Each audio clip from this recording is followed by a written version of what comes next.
Bom dia a todos. Estou muito feliz com o convite, Mauro, obrigado a todos da Secretaria do Meio Ambiente. A minha é uma oportunidade de falar com toda a sociedade aí de Mato Grosso e do Brasil no seminário da Semana do Meio Ambiente, onde o tema já é a questão da floresta em pé, garantia de renda, né? Esse é o desafio a ser vencido e que vai unir todos nessa agenda comum e positiva. Vou colocar minha apresentação.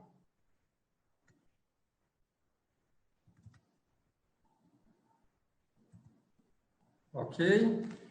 Então, Mato Grosso, agroambiental, o Pacto do Bom Senso. Deixa eu minimizar aqui as... Ok. Vou falar um pouco de mim rapidamente, minha história. Eu sou filho de família de produtor rural, então meu avô já está no Mato Grosso desde 78. Viemos através da pecuária, nosso primeiro negócio. Hoje em dia também estamos produzindo grãos. Sou formado em comunicação social e desde cedo percebi a importância de participar desses fóruns de decisão sobre as questões ambientais, produtivas, sustentabilidade. Então, hoje participo aí da estratégia PCI, uma estratégia do Mato Grosso, que trata desses temas também, produzir, conservar e incluir. Temos um movimento no Vale do Araguaia, Liga do Araguaia, com produtores aqui no Vale do Araguaia, sempre buscando atuar nessas frentes também. Me tornei um articulador do setor, até porque a maioria dos produtores, dos pecuaristas, está produzindo, né, tá nas fazendas, então eu consegui me projetar um produtor, mas que está na articulação, está debatendo, para não ser sempre... para não estar na fazenda reagindo às decisões que foram tomadas nesses fóruns, a gente percebeu que era importante participar desses fóruns para debater, para dialogar, para entender e para construir um futuro melhor para todos. E terminei me tornando presidente do GTPS, e hoje também estou na presidência do IMAC, o Instituto Mato Grossense da Carne. Quando eu fui convidado, eu ainda não estava oficialmente na presidência, mas no decorrer dos dias eu assumi a presidência do IMAC. E vou falar um pouco como pecuarista desse setor importante aí para o Estado e dessa articulação, falar um pouco sobre uma reflexão para convocar aí tanto o setor produtivo, a população urbana, o setor ambientalista, para a gente fazer uma reflexão para encontrar um caminho do meio, um caminho positivo que nos leve aí a um desenvolvimento sustentável. Aqui eu cresci indo para a fazenda, passando férias, final de semana. E, para mim, a minha percepção da fazenda, eu coloquei essas fotos que eu tirei recentemente, a fazenda é um território que funciona tanto para produzir quanto para conservar a biodiversidade. Quer dizer, além da gente ter essas áreas de produção, a gente, se tiver reserva legal e APP, você tem casa para essa fauna, e a oferta de alimento dentro de uma propriedade rural é muito maior do que numa floresta ou num bioma intocado, porque a gente tem produção de grãos, produção de capim. Então, termina sendo um ambiente confortável também para a biodiversidade nativa, né?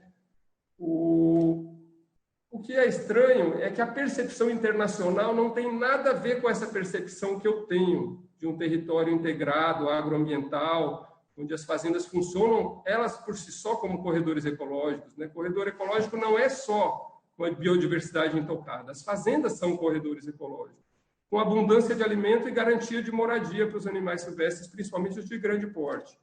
Os herbívoros que se alimentam aí dos grãos, do capim, os felinos que vêm atrás deles, quer dizer, termina que eu percebo um aumento de população de animais de grande porte nas fazendas.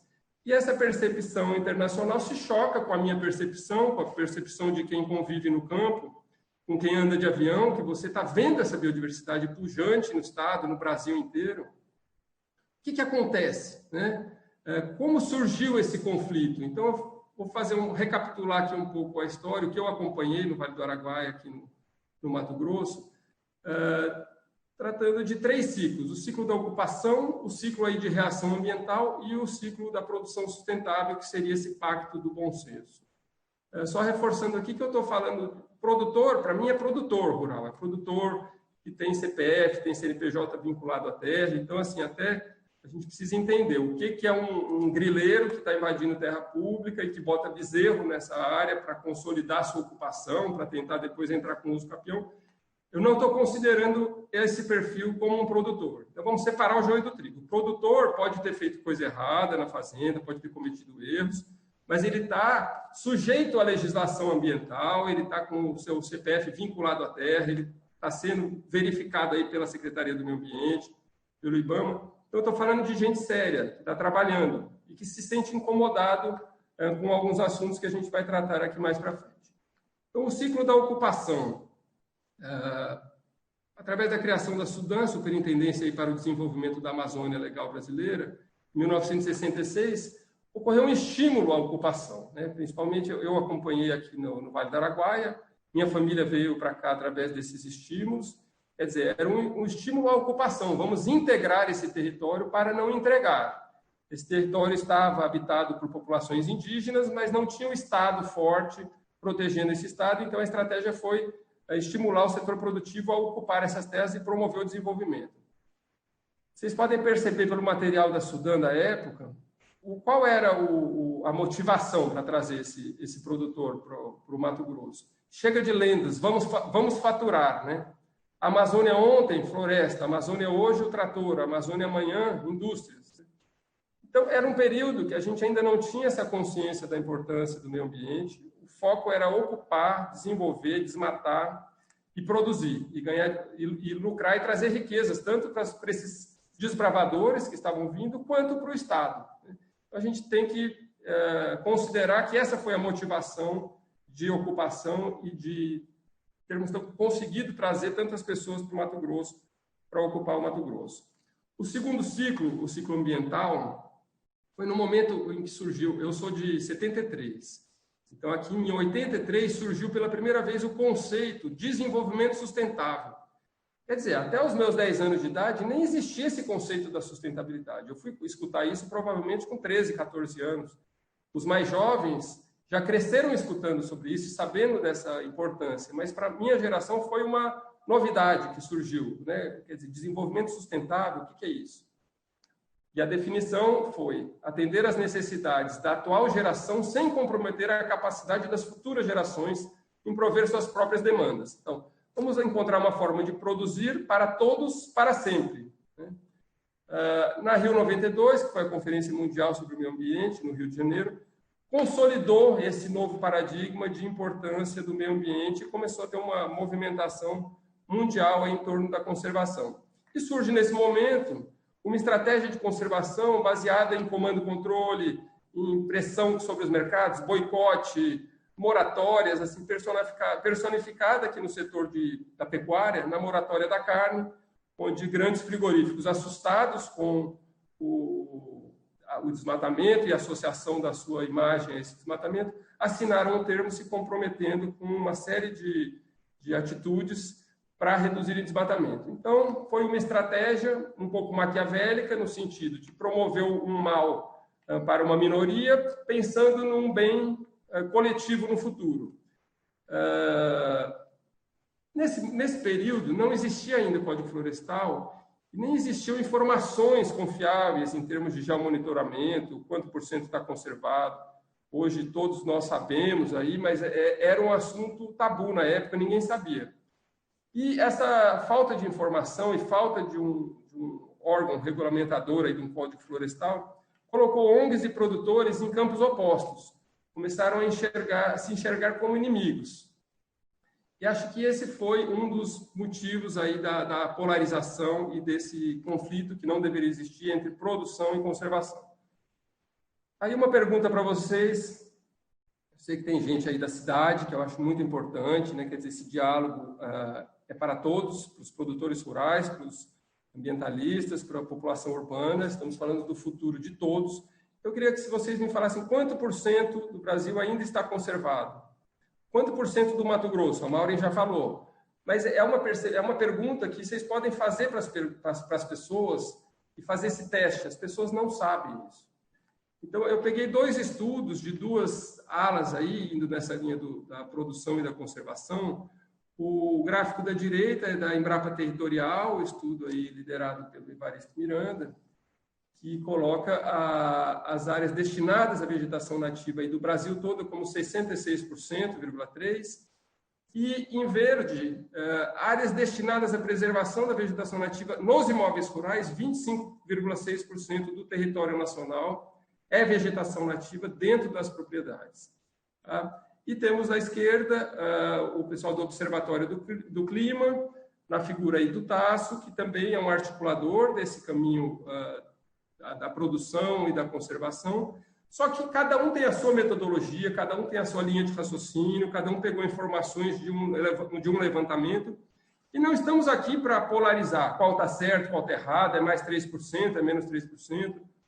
O que importa é que temos mais de 60% do Brasil com vegetação nativa, temos mais de 60% do Mato Grosso ainda com mais de 60% do seu território destinado a essa conservação. Então, temos hoje informações confiáveis e temos, a partir de 2012, um Código Florestal. Essas informações eu coloquei aqui que foram em 2019, que esses gráficos apareceram. Então, não sei se houveram mudanças nesses últimos tempos, mas acho que podemos partir desse número. Mais de 60% eu acho que é inquestionável.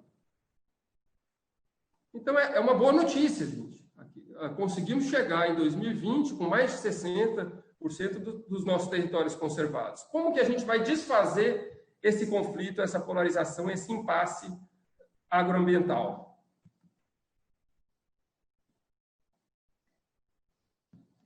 Aqui eu costumo fazer uma comparação, o que eu chamo de complexo de Lois Lane. Quer dizer, Lois Lane é a namorada do Superman, a jornalista que trabalhava com Clark Kent no jornal. E ela não consegue perceber que o Clark Kent, aquele cara doente, frágil, vulnerável, é, na verdade, o Superman, que é o homem mais forte do universo. Né? E é a percepção que a população brasileira tem equivocada do Brasil e do Mato Grosso. Quer dizer, a população brasileira não percebe que o Brasil é a maior potência ambiental do mundo. Vocês sabiam que é a maior potência ambiental do mundo? Somos. O Brasil é a referência mundial em conservação e legislação ambiental. Tem um Código Florestal elaborado, discutido em todos os fóruns, em câmaras, alinhamento com todo o setor, quer dizer, tanto o setor produtivo quanto o ambientalista não ficaram 100% satisfeitos, mas isso é um bom sinal. A gente tem que trabalhar agora dentro do Código Florestal, possíveis alterações, mas sempre dentro do diálogo, conversando, se alinhando. Essa nossa biodiversidade hoje presta serviços ambientais gratuitamente para todo mundo. Os produtores, naqueles aproximadamente 25% do território nacional que é biodiversidade dentro das fazendas, eles pagam um alto custo ambiental de conservação. Quer dizer, além de você ter que disponibilizar um capital inicial para comprar uma parte de floresta para poder produzir na outra parte da fazenda, você ainda tem um custo de manutenção eterno dessa biodiversidade.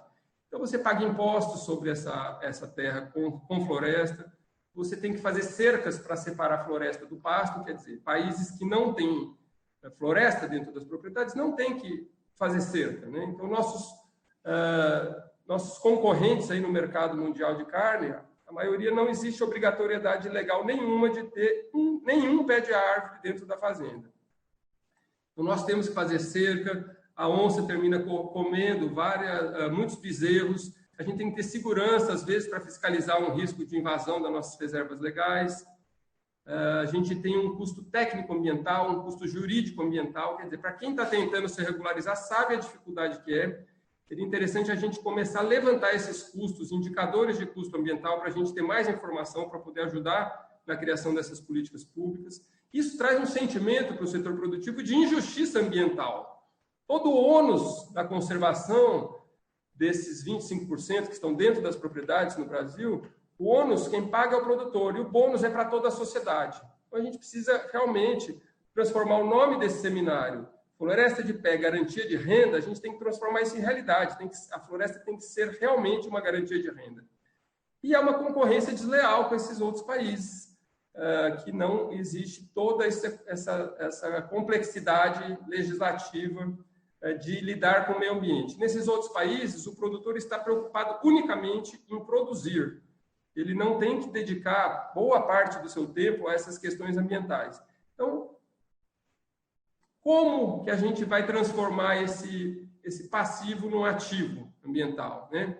Então, chegamos no terceiro ciclo, que eu acredito que o Mato Grosso está nesse caminho, é um estado referência, né? O Brasil como um todo mas o Mato Grosso tem floresta amazônica, tem Pantanal, tem cerrado dentro do estado, conservados assim, em 60% do território, e ainda é o maior produtor de alimentos do Brasil. Quer dizer, o Brasil é a potência agroambiental do mundo e o Mato Grosso é a potência agroambiental do Brasil, né? Eu proponho aqui um caminho, um pacto do bom senso. Quer dizer, seria possível a gente criar uma agenda comum, uma agenda positiva para unir toda a sociedade, para a gente parar de ficar brigando, fogo amigo, todo mundo querendo coisas parecidas e a gente se apegando em temas polarizadores aí que vão colocar a gente em conflito? Produzir mais alimentos, temos esse desafio mundial de produzir mais alimentos. Temos o desafio de emitir menos gases do efeito estufa, também é um desafio mundial. E temos esse desafio de conservar o meio ambiente. E só pode vencer esse desafio quem tem meio ambiente. Quem não tem meio ambiente não vai ter meio ambiente conservado. Agora, quem tem, pode ter. E tem que virar uma riqueza. Se é uma coisa tão importante para todos, para toda a sociedade, para toda a humanidade, tem que ter valor. Então, eu vou entrar aqui no que seriam alguns itens dessa agenda comum. É produzir mais, quer dizer, a gente pode apoiar a intensificação das áreas degradadas, estimular sistemas produtivos integrados com tecnologia, capacitação, genética, gestão, investimentos, quer dizer, entre outros, estimular essa intensificação, acessar novos mercados para a carne de Mato Grosso. A gente tem que procurar mercados que reconheçam e remunerem a biodiversidade. Não adianta a gente é acusado por um lado e as pessoas não quererem, as empresas importadoras, os governos de outros países, quer dizer, não quererem remunerar essa biodiversidade. A gente tem que achar uma estratégia de tornar isso real. Compartilhar o custo ambiental dentro das propriedades, apoiar o combate a incêndios, por exemplo. Um produtor hoje que fez investimento na sua fazenda, ele tem cerca, ele tem bebedouro, ele tem placa solar, ele tem uma série de investimentos que foram feitos, ele não quer que queime a propriedade. Isso é um paradigma antigo, que o produtor rural queimava a propriedade para queimar madeira, para melhorar o solo. Isso não é mais a realidade dos produtores, da maioria. Então, acho que combate a incêndios é uma prioridade para todos, uma agenda comum. E também em parques, em terras indígenas, é uma prioridade de todos. Respeitar o marco regulatório do Código Florestal. Quer dizer, isso é um ponto de partida para todos. A gente tem que... O fórum de debate é o Código Florestal. Não podemos tentar artifícios por fora que mudem. A gente tem que debater tudo com transparência dentro do Código Florestal. Apoiar o governo e a SEMA na validação do CAR. Quer dizer, a gente precisa dar mais velocidade, porque a dificuldade de analisar o cadastro ambiental rural qual? Qual é? É a biodiversidade. Quer dizer, são vários biomas. Existem estudos que falam que o bioma vai até uma parte, outro bioma vai até outra parte, e o produtor rural termina ficando perdido. Traz uma insegurança jurídica, então a gente precisa encontrar uma forma de validar os CARs mais rápido. Oferecer alternativas ao desmatamento ilegal. Quer dizer, se a gente vai respeitar o Código Florestal, o marco regulatório, a gente tem que respeitar também o direito legal de desmatamento. Mas podemos oferecer alternativas que gerem renda para o produtor com a floresta viva. Então, agroflorestas, ecoturismo, mecanismos econômicos de incentivo. Quer dizer, tanto o produtor rural quanto o governo não pode ser privado do lucro que ele tinha previsto. Então, ele fez um plano de negócios, que ele comprou aquela área, contando com a legislação que ele pode desmatar uma parte, e ele vai ter um lucro para a sua família para o resto da vida. Agora, se no meio do caminho fala, não, você não pode mais desmatar uma parte da sua propriedade, tá? Eu posso, a legislação me permite. Mas se você me oferecer uma alternativa que eu consiga ganhar a mesma renda que eu estava previsto no meu plano de negócios, posso até conversar. E essa decisão é do mercado, é do produtor. E o governo também. O governo também tem que garantir os seus ganhos, o ganho que ele teria se fosse permitido essa exploração com desmatamento legal, ele tem que garantir que vai ter esses ganhos também com esse desmatamento evitado através de outros negócios que vão pagar impostos, que vão gerar renda para o Estado. Valorizar os ativos ambientais e criar um mercado de PSA, que é o pagamento por serviços ambientais. Então, esse, no meu ponto de vista, é o mecanismo, mercado de carbono, mercado de serviços ambientais. Isso deveria ser a nossa prioridade a gente estabelecer, porque, para mim, essa é a forma da gente valorizar a floresta viva e acabar com esse impasse. Quer dizer, ter toda essa biodiversidade não é um argumento para a gente estimular mais desmatamento. Não, é um argumento para a gente exigir a valorização da floresta viva imediatamente. Essa deveria ser a nossa prioridade. Quer dizer, a floresta precisa ter valor e precisa ser uma vantagem competitiva para os nossos produtos do Mato Grosso. A gente está competindo em mercados que não têm biodiversidade nos produtos, com outros concorrentes nossos que não têm como inserir a biodiversidade no produto. Então, o produtor rural, eu acho que tem um papel fundamental no protagonismo desse debate, e dessa forma a gente mudaria a estratégia de conservação antiga, que para mim é uma coisa já do século passado, ultrapassada, através do medo, da pressão, das moratórias, dos boicotes, do comando e controle, a gente criar uma nova estratégia, através do valor da floresta viva e do orgulho do Brasil e do Mato Grosso de ser uma potência produtora de alimentos e uma potência ambiental. Obrigado, gente. Essa é a minha contribuição. Espero que vocês tenham gostado. Daqui a pouco a gente tem debate, a gente pode continuar conversando.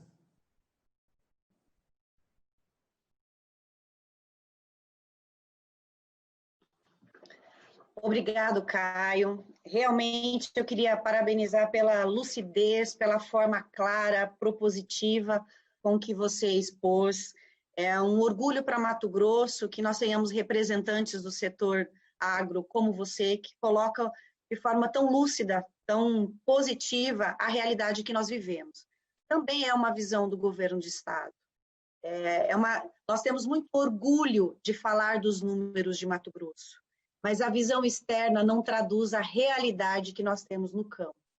Concordo plenamente que o custo Amazônia, o custo de produzir no Mato Grosso e nos estados da Amazônia, não reflete no preço do nosso produto quando nós vendemos ele. Isso é importante que o mundo entenda essa diferença do custo de produzir na Amazônia e o quanto nós contribuímos, quanto nós prestamos serviços ambientais para o mundo, cumprindo a legislação do Estado de Mato Grosso, a legislação brasileira como um todo. Então, acho que este desafio comum, de forma muito propositiva colocada com você, é, sem dúvida, um dos pontos chaves que deve orientar as nossas ações que se iniciam essa reflexão nessa semana, mas que seguem durante os próximos anos. Porque, de fato, chegou o momento da agenda comum ser conduzida pelo setor produtivo e pelo poder público de um modo geral. Não há outro caminho para que a gente possa reverter essa consciência equivocada da destruição da Amazônia, se não for somando esforços para que essa produção seja reconhecida pelo mundo e que o orgulho que nós temos de ser mato-grossenses, de conservarmos e de sermos um dos maiores produtores do mundo, isso possa ser refletido também na consciência das demais pessoas. E aí, particularmente, como atual secretária de Estado de Meio Ambiente no Estado de Mato Grosso, eu comungo também dos desafios de colocar em prática o nosso Código Florestal através do instrumento do Cadastro Ambiental Rural. Ele, sem dúvida alguma, tem sido o nosso maior desafio. E nós temos compartilhado com o setor produtivo esse desafio, que a gente possa avançar. Eu também costumo dizer nos fóruns, porque todos os estados brasileiros sentem dificuldade em avançar na execução da política pública do CAR. O estado de Mato Grosso, assim como em outros momentos históricos, ele tem sido protagonista na forma como solucionar e chegar ao resultado final do CAR, que é a regularização dos imóveis rurais, para que isso se reflita para o mundo, no produtor regular, no produtor que respeita ambientalmente, para que essa situação agregue valor ao produto produzido naquele imóvel rural. E esse desafio, esse protagonismo, nos mostra que nós não vamos avançar nessa agenda sem que o setor produtivo esteja junto com o órgão ambiental para superar os desafios, para conseguir executar, colocar em prática o que está escrito no Código Florestal. Eu fico muito feliz que a gente possa avançar nesse debate, é algo que nós temos construído ao longo dos últimos meses, depois que a Secretaria mudou a sua forma de conduzir o CAR, padronizou alguns procedimentos, investiu na força de trabalho humana para a análise dos cadastros, e eu realmente acredito que essa agenda comum e união de esforços vai fazer a diferença na execução da política pública instituída no Código Florestal. Então, eu fico muito feliz com a sua fala, ela converge muito com a posição de governo do Estado de Mato Grosso, do futuro que nós queremos para o Mato Grosso e para o Brasil. Então, muito obrigada mesmo, Caio.